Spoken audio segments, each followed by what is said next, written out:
Creation of period. One of the things either in your own work or in the live production you see that is important is the creation of period. When an audience watches a performance, they should be able to tell when it is set. So what are the things that are used to help create period? Well, a set can be helped to create period. For example, in Pygmalion we had a set that was supposed to represent the Victorian period. In Guys and Dolls we had a set that was supposed to represent the 1950s. In the improvisations we might have represented the 1940s, the 1950s or the 1980s, depending on when it was. How do you represent that? Well, you represent the period through certain things that are typical of the period. Furniture, furnishings, pictures on the walls, anything like that that helps to establish the time that the play was set, the period that it was set.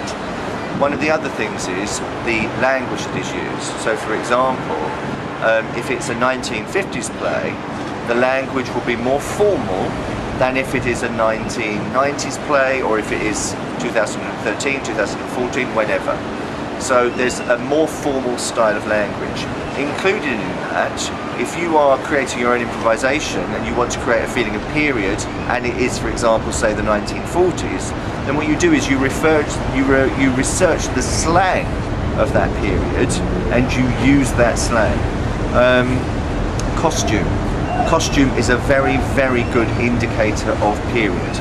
If I was doing a Shakespeare play and I wanted to make it seem as though it was set in the time of Shakespeare, then I would have to look at and research Tudor costume from 400 years ago in order to convince my audience of the period. Well, it's not convincing them because they know it's a play, they know it's not reality, but what you're doing is you're helping to encourage them to believe in the story for the period of the play.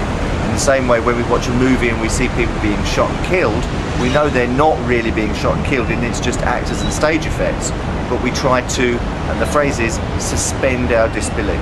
So what we do is we use things to help the audience suspend their disbelief so that they will buy into, believe in, just for the space of the play, that period, that time, that setting. So if you are thinking about live production, how did I as the director encourage the audience to understand the period? If we're thinking about your own performances, how did you, in your improvisations, create an understanding or an idea of the period that your play was supposed to be set in? So things like slang, you could give examples, costumes, you could describe, set, if there was anything to do with set, furniture, if there was anything to do with furniture, although that's less likely because the set and the furniture would probably have been very blank. You may not have even been allowed to use any furniture. So you have to think about what you go on. Also the style of language.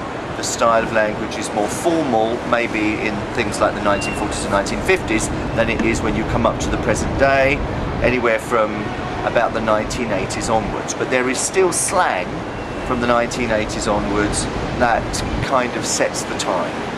For example, if you think about whatever word it is that means good in kind of children's subculture at the moment, or bad, you know, at the moment that I'm recording this, something that is bad at the moment is moist, apparently. Don't know why, but it is. I'm not sure what good is at the moment because that changes, but there have been things like chung, det, so someone's attractive, piff or fit or pifting, stuff like that. So you see that the slang of a particular period can help people to place that particular play, even if there's nothing else to go on. So period, the time that the play is set in.